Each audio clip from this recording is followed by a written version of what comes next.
அமெரிக்காவே வியந்து பாராட்டிய ஒரு தமிழனை பத்தி உங்களுக்கு தெரியுமா? 1940ஆம் ஆண்டு திருநெல்வேலி மாவட்டத்தில் பிறந்தவர் தான் இந்த பாலம் கல்யாண சுந்தரம்.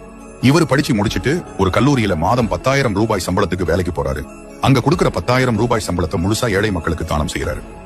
இவர் இப்படி தானம் செய்யறது ஒரு மாசமோ இல்ல 2 மாசமோ இல்ல, கிட்டத்தட்ட 30 வருஷமா இவர் சம்பாதிச்ச பணம் சுமார் 30 லட்சத்தையும் தானமாக கொடுத்திருக்காரு. கல்லூரியில வேலை முடிஞ்சதும் இரவு நேரத்துல ஹோட்டல்ல சர்வர் வேலைக்கு போய் அந்த காசுல தான் வீட்டு செலவை பார்த்திருக்காரு.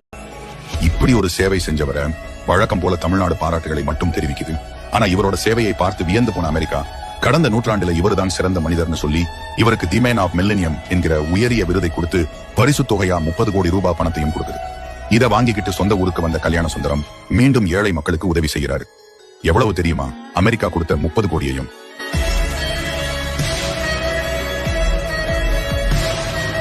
நான் கண்டு வியந்த மனிதர்ல இவரும் ஒருத்தர். இவரை உங்களுக்கு பிடிச்சிருந்தா வீடியோவை லைக் பண்ணிட்டு கமெண்ட்ல